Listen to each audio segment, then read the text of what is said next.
Doctor Raman Singh ji, विधानसभा के अध्यक्ष आदरणीय कौशिक जी,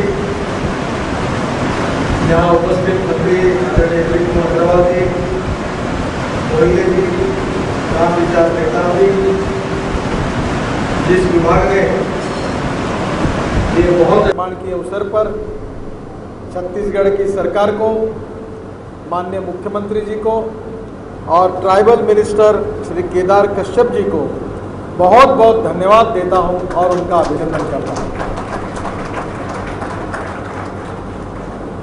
मैं जो युवा विद्यार्थी यहाँ बैठे हैं उनकी भावना को मैं समझ सकता हूं, क्योंकि मेरे और आपके उम्र में वैसे अंतर बहुत है, पर मैं भी नए पीढ़ी का प्रतिनिधित्व करता हूं। और ये जो 21वीं सदी है, ये हमारे पूरे दुनिया की सदी अगर है तो ये नॉलेज की सदी है, ज्ञान की सदी है। अगर हमारे देश के इतिहास के तरफ अगर हम देखेंगे तो जब 18वां शतक था तब हमारे देश में सब जगह पर मुगल सम्राटों का शासन था। जब 19वीं सदी शुरू हुई तो दुनिया में अंग्रेजों का शासन सब जगह पर आया। जब 20वीं सदी शुरू हुई तो अमेरिका एक सुपर पावर करके पूरे देश के सामने, पूरे दुनिया के सामने आई। पर 21वीं सदी जो है, ये सदी जो है वो नॉलेज की है, ज्ञान की है। और 21वीं सदी जो है वो इंफॉर्मेशन टेक्नोलॉजी और बायोटेक्नोलॉजी की है। और मेरा पूरा विश्वास है कि हमारे देश ने, हमारे युवाओं ने इसमें अपनी काबिलियत को बहुत अच्छे तरीके से सिद्ध किया है। और इसलिए सबसे महत्वपूर्ण बात अगर कोई है कि नॉलेज ये सबसे बड़ी पावर है। ज्ञान से बड़ी कोई शक्ति नहीं हो सकती। अगर आपने रुपए इकट्ठा कर लिए तो कोई चोर आकर आपको चोरी करके रुपए को भगा सकता है। आपने बड़ा मकान बनाया तो कभी उसको अंगार लग जाएगी तो अंगार में वो भस्मसात हो सकता है। आपने सोने और चांदी की खरीदी की तो वो भी चोर आकर भगा सकता है। पर आपके मस्तिष्क में अगर आपने ज्ञान को हासिल किया, नॉलेज को हासिल किया, तो दुनिया की कोई भी ताकत उसको चोरी नहीं कर सकती, उसको कहीं आपसे लेकर नहीं आएगी। और इसलिए आपको अगर अच्छी पढ़ाई करनी है तो उसके लिए अच्छे टीचर चाहिए, अच्छे स्कूल चाहिए, अच्छा घर चाहिए, और तभी आप अच्छी पढ़ाई कर सकते हैं। कुछ बच्चे बहुत होशियार हैं, पर दुर्भाग्यवश वहाँ की स्थितियाँ ऐसी है कि उनके लिए अच्छे स्कूल उपलब्ध नहीं है। मैं हमारे महाराष्ट्र गवर्नमेंट के कमेटी के अध्यक्ष के नाते आपके छत्तीसगढ़ को लगकर एक हमारा गढ़चिरौली डिस्ट्रिक्ट है, उस डिस्ट्रिक्ट के दौरे पर गया था। कमेटी गई थी, मैं उसका अध्यक्ष था। जब आने के बाद मुंबई में हम मंत्रालय में आए तो एजुकेशन सेक्रेटरी ने मुझे पूछा कि इसका रिपोर्ट क्या लिखना चाहिए। तब मेरे मुंह से निकल गया कि जहाँ स्कूल की बिल्डिंग थी वहाँ टीचर नहीं थे, जहाँ टीचर थे वहाँ बिल्डिंग नहीं थी, जहाँ दोनों थे वहाँ विद्यार्थी नहीं थे, और जहाँ तीनों थे वहाँ पढ़ाई नहीं थी।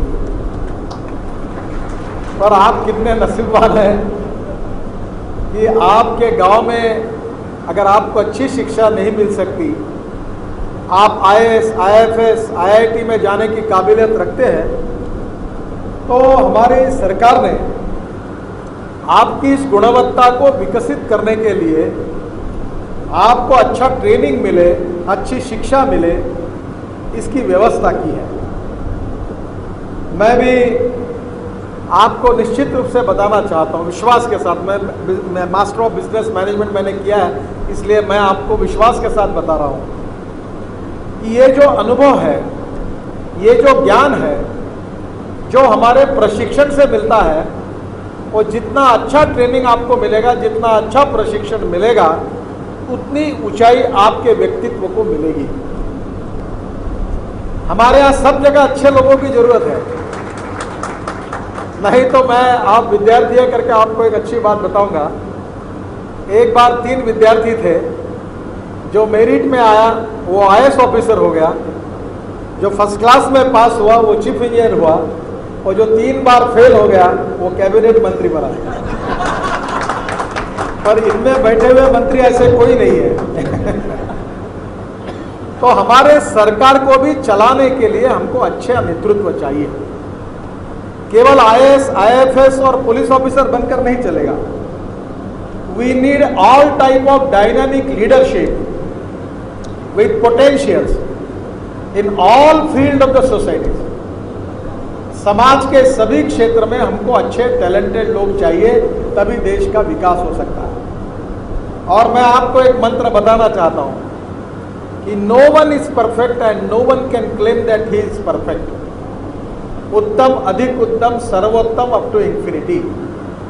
You cannot catch your own image. आप कितने भी जोर से दौड़ोगे तो आपकी प्रतिमा भी उतने जोर से दौड़ती है, उसको आप पकड़ नहीं सकते। और इसलिए आपको जो प्रशिक्षण मिल रहा है, ट्रेनिंग मिल रहा है, इसमें से आप में से कोई अगर समझेगा कि मैं तो पूर्णांक हूं, मुझे सब समझ गया है, तो उसके जीवन की प्रगति वहां समाप्त हो जाएगी। आप जन्म भर यह समझिए कि नहीं, मुझे सीखना है।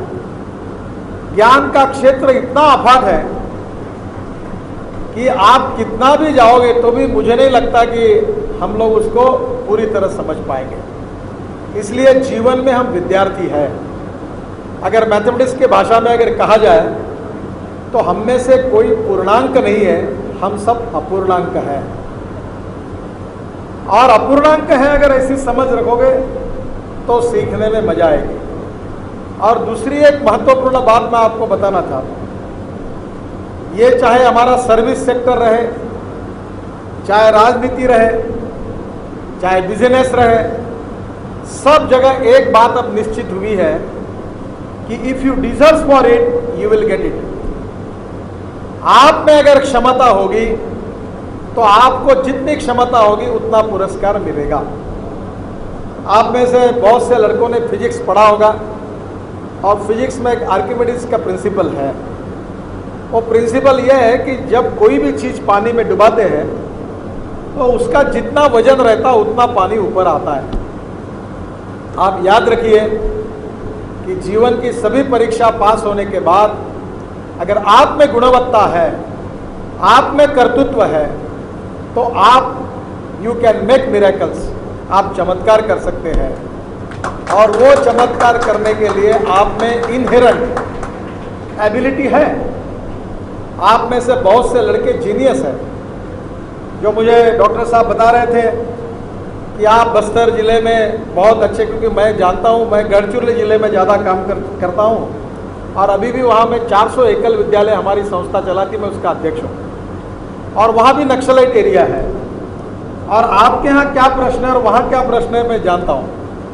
हमारे वहाँ की भी स्थिति बहुत खराब है। मैं जब चुनाव में वहाँ गया था तो मुझे एसपी ने कहा कि साहब जल्दी भाषण करके चले जाइए। तो मैं हेलीकॉप्टर से उतरा तो मुझे पुलिस ने घेर के स्टेज पे लेके गए और भाषण दिया। हेलीकॉप्टर में बैठकर मैं चला गया। ये स्थिति अच्छी नहीं है, ये देश के लिए अच्छी नहीं है। हम सामाजिक आर्थिक परिवर्तन चाहते हैं। हम गरीबी, भूखमरी और बेरोजगारी से इस समाज को मुक्त करना चाहते हैं। हमारे समाज में कोई भी व्यक्ति उसके जात से बड़ा नहीं होता, उसके गुणों से बड़ा होता है। इस बात पर हमारा विश्वास है।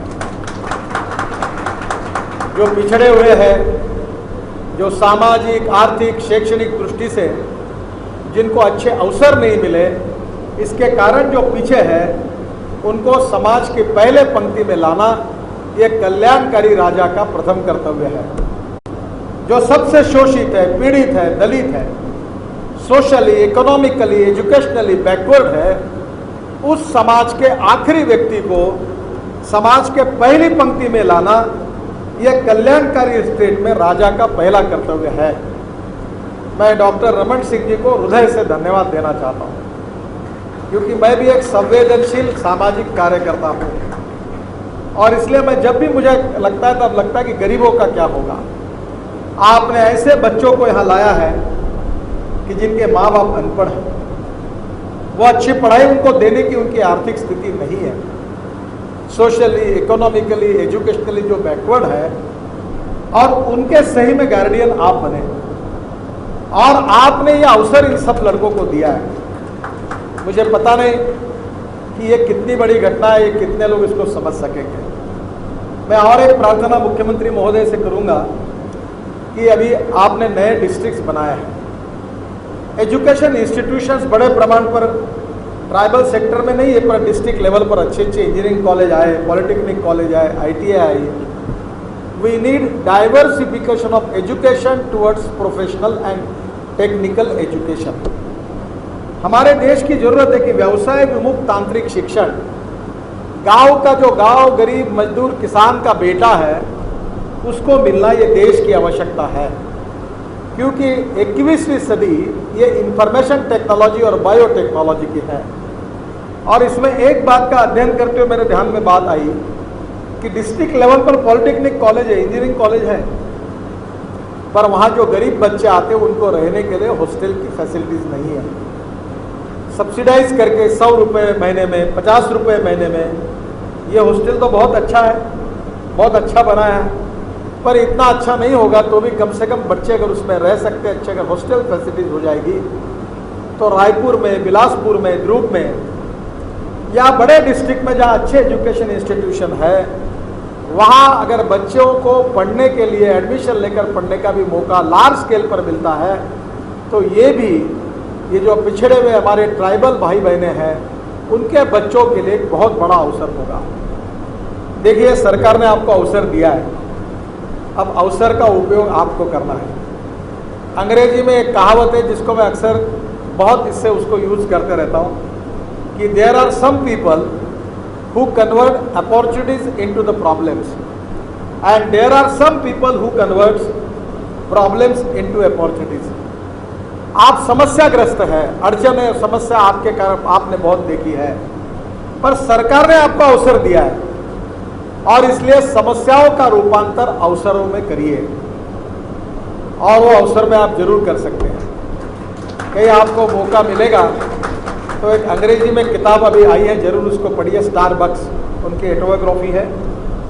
अमेरिका में वो उनके पिताजी ट्रक ड्राइवर थे और अचानक उसको ऐसे ही काम, छोटे मोटे काम करते करते उन्होंने एक कॉफ़ी शॉप में नौकरी की और कॉफ़ी शॉप की एक चेन तैयार की, स्टारबक्स का नाम। आज उनके 23,000 कॉफ़ी शॉप्स हैं। तब उन्होंने एक बात अच्छी तरीके से वो किताब में लिखी है, और वो राजनीतिक नेताओं के लिए और आपके लिए भी आप जरूर याद रखिए। उन्होंने ऐसा लिखा है कि जब आपको सक्सेस मिलता है, विजयश्री हासिल होती है, तब अगर उसकी खुशी अगर आपको अकेले को अगर होती है तो उसमें मजा नहीं है। जब आपको कोई विजयश्री हासिल होगी, कोई जीत हासिल होगी, तब हजारों लोगों को उसका आनंद आएगा, उसकी खुशी होगी, तो सही अर्थ में वो सक्सेस स्टोरी है, सही अर्थ में होगी। मुझे लगता है कि ये बहुत बड़ी फिलॉसफी है, और ये फिलॉसफी आप सबके लिए मैं आखिर में इतना ही कहूँगा कि सरकार ने आपको पढ़ाया, बड़ा किया, IAS ऑफिसर बने, और आप भी दिल्ली और मुंबई में बस जाएंगे तो काम नहीं होगा। आप अच्छा पढ़िए, ज्ञान को प्राप्त करिए, और फिर से एक बार आपके गांव के तरफ जाइए जहां अंधेरा है।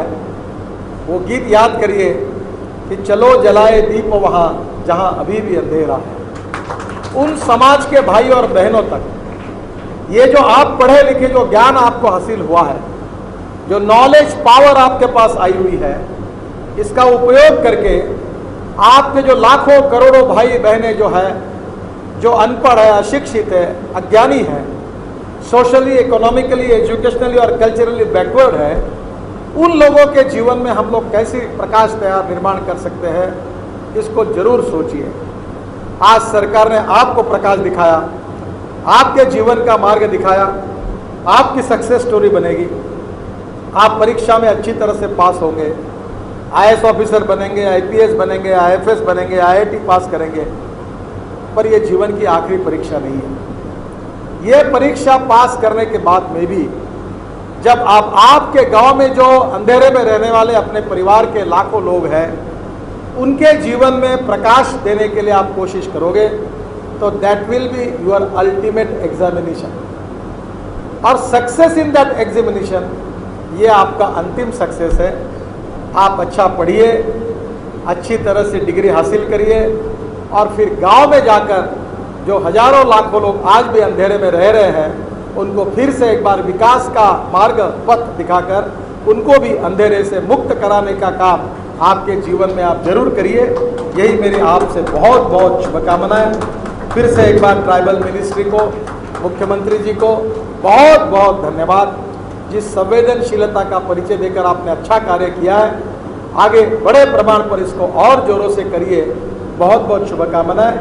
मैं आप सबका बहुत बहुत अभिनंदन करता हूं और आपको बहुत बहुत धन्यवाद देता हूं। नमस्कार।